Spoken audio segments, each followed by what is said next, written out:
My sister faked a 911 call on my birthday, called it a joke. Weeks later she set my house on fire out of jealousy. My parents still told me to apologize. She's family, don't make it worse. So I quietly planned, and what I exposed left them speechless. Hey Reddit. My name is Claire and I turned 29 the day my sister nearly got me arrested. It was a warm Saturday in early May, one of those rare spring days when the sun hits just right and the air feels full of possibility. I had planned a simple celebration, a backyard barbecue with some friends, a new book to start in the evening, and zero drama. That last part unfortunately was wishful thinking, because my younger sister Lily loves for drama the way plants live for sunlight, and somehow I was always her favorite target. Growing up, Lily was the golden child. She had this effortless charm that made people overlook her constant lying, manipulating, and cruel jokes. Meanwhile, I was the responsible one, the planner, the peacemaker, the one who got blamed when things fell apart. Our parents always made excuses for her. That day I was setting up the grill when 2 police officers showed up at my front gate. They didn't come in yelling or aggressive, but the moment they asked if I was Claire Bennett and if everything was okay inside, my stomach dropped. Apparently they'd received a 911 call from someone claiming there was domestic abuse happening at my house. They said the caller sounded scared and whispered that someone was being hurt. I stood there stunned, barefoot, holding a pair of tongs, wearing a birthday crown my best friend had just made for me out of foil. I explained everything calmly, even laughed nervously, and said there must have been a mistake. The officers were polite but firm. They had to check the house. They went room to room while my guests stood around awkwardly in the backyard, whispering and wondering. My boyfriend Noah looked like he wanted to punch something. When the officers left apologizing for the inconvenience, one of them said offhandedly, "Funny thing. The caller said her name was Lily." I froze.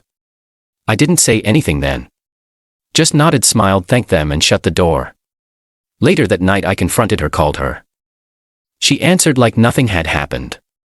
"Oh my God, Claire. It was a joke. I wanted to see if the police would actually come. Don't be so uptight." I was speechless. I asked her if she understood what could have happened if the officers had come in more aggressively, if someone had panicked, if I had resisted, if a friend had something on them that got everyone in trouble. She laughed. "You're fine. Chill out. Happy birthday, by the way." I hung up and cried in my room for an hour. My parents? Well, when I told them, my mom sighed like I was complaining about a missed bus. "Claire, she didn't mean anything by it. Lily just gets bored. Don't escalate this." Dad added his usual gem. "She's your sister. Don't make it worse." I dropped it, but something inside me shifted. Fast forward 3 weeks. Lily showed up at my house uninvited. Again, she had just broken up with her boyfriend, or rather he had finally grown a spine and blocked her on everything. She was crying and dramatic, asking to crash at my place for a few days. Against my better judgment, I let her in. I told her she could stay in the guest room. She didn't unpack a bag, just dumped her purse and started acting like she owned the place. For 2 days she moped around, made passive-aggressive comments about how my house was nicer than hers, and asked if Noah and I were thinking about getting engaged. "You always get everything," she muttered once while stirring her coffee. I didn't even know what that meant. I'd worked my butt off for years, saving, budgeting, skipping vacations just to afford a small 2-bedroom house in a quiet neighborhood. Everything I had I earned. Lily floated from job to job, apartment to apartment, blaming everyone but herself. On the 3rd night I came home late from a work dinner. The house smelled off. There was a faint chemical scent like lighter fluid. My heart started pounding. Lily wasn't in the guest room. I found her in the backyard, standing near the garage, smoking. There was a small pile of charred wood and what looked like a half-burned rag near the side of the house. My blood ran cold. "What the hell is this?" I demanded. She shrugged. "Just some trash. Chill." I knew. I just knew. I went straight to check the security cameras I had installed months ago.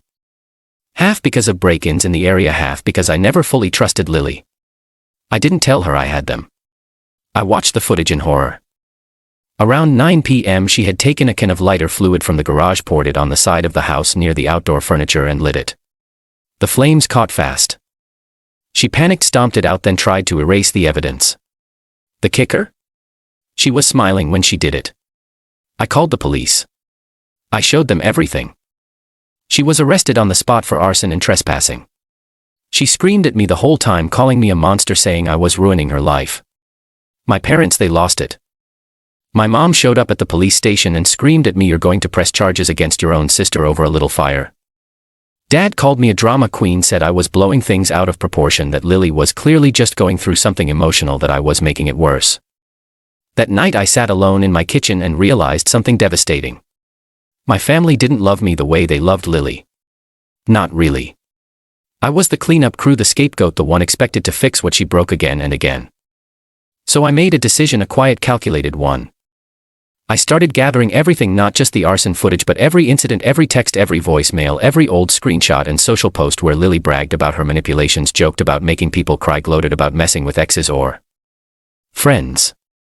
I reached out to some of her former roommates, ex-friends, even a guy she used to stalk who had a restraining order. They had receipts. So many receipts. I wasn't going to fight fire with fire. I was going to fight it with facts. And when I did, well, that's next. After Lily was arrested for setting fire to my house, I expected shock, maybe even silence. Instead, my phone blew up with texts from my parents within hours, not to check if I was okay, not to ask how I was coping, but to defend her. Mom's first message: "You need to calm down. She's going through something." Dad's follow-up: "We can talk about this as a family. Don't ruin her future over one mistake." I stared at those texts with a kind of dull ache in my chest, not rage, not even disappointment anymore, just exhaustion. I had just nearly lost my home, and still somehow I was the villain. I didn't respond, not right away. Instead, I opened my laptop, pulled up a folder I had kept buried for years, and began compiling everything I had. I didn't know what I was going to do with it yet, but I knew I needed to finally stop pretending Lily's behavior was normal or harmless. I called it the Lily file. Over the next few days I stayed busy, partly to stay sane, partly to build my case. Not a legal one necessarily, but a truth file, because people like Lily operate in darkness. They rely on your silence. They weaponize the word family like it's a get-out-of-jail-free card. I dug up old emails, screenshots, voicemails, you name it. There was so much I had excused over the years. The time she created a fake Tinder profile of me and matched with my ex just to stir up drama. The money she borrowed and never paid back, totaling over $2. The time she faked a hospital visit to get out of paying rent. And yes, the fake GoFundMe where she claimed she had been diagnosed with lupus and raised $1,500 from friends and strangers before disappearing. The more I found, the more I realized this wasn't just my story. Lily had left a trail of emotional scorched earth wherever she went. Friends, roommates, ex-boyfriends, co-workers. So I started reaching out. I didn't even have to explain much. People wanted to talk. They wanted to be believed. I collected voice memos, testimonies, screenshots of her threats, DMs, manipulations, everything. I cross-referenced names, timelines, and events. Before long, the Lily file wasn't just a folder. It was a case study in emotional terrorism. Then came the tipping point. One of her old roommates, Jenna, called me sobbing. She had seen the news about the arrest and reached out. She said Lily had once set her mattress on fire after a fight, but Jenna had been too scared to report it. She ended the call with, "Please do something. You're the only one who can." That night I uploaded everything to Google Drive and shared it with two people.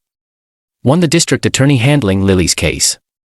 Two, my parents.no message. No warning. Just the link. The silence was deafening. For 3 days I didn't hear a word. Then on the 4th day my mother called. I didn't answer. She left a voicemail. Her voice was cracked and quiet. "Claire, I didn't know. I didn't know it was this bad. I don't even know who she is anymore." That was the closest I ever got to an apology. At Lily's court date she was offered a plea. 1-year probation, mandatory psychiatric evaluation, 100 hours of community service, and a restraining order from me. She took the deal. I didn't attend the hearing. I sent a statement to the court instead. I wrote it late at night while sitting at my kitchen table, hands trembling, trying to make my truth sound steady on paper. I said my sister endangered my life. She used our relationship as a weapon, and I will no longer be silent about it. After the court case, things didn't magically fix themselves, but they shifted. My parents stopped defending her. They didn't suddenly become perfect, but they stopped lying to themselves. My mom sent me a long email about how she had always hoped Lily would grow out of it, but now realized she had only grown more dangerous. My dad, who rarely got emotional, called me and just said, "I'm sorry, kid. You didn't deserve any of that." It wasn't much, but it was enough to start letting go of the rage. As for Lily, she moved out of state, changed her phone number, deleted social media. Last I heard, she was working under a different last name, trying to start fresh. But you can't reinvent yourself until you face yourself, and Lily had never shown the capacity for that. She sent me one email months later, just one line. "You think you're better than me? You're not. You're just louder." I archived it without responding. The best revenge I ever took. Peace. Peace of my home. Peace of my mind. Peace in the life I rebuilt brick by brick after she tried to burn it down. No more hiding. No more apologizing for holding people accountable. No more tiptoeing around someone else's chaos just to keep the peace. I now live in a different house, a quieter house. I married Noah 6 months after the court case ended. Our wedding was tiny, 12 people, no drama, no speeches, just love. And every year on my birthday I take 1 hour alone to do nothing but breathe and remind myself I am not the family's fixer. I am not the family's scapegoat. I am not responsible for anyone else's healing but my own. The truth didn't just set me free.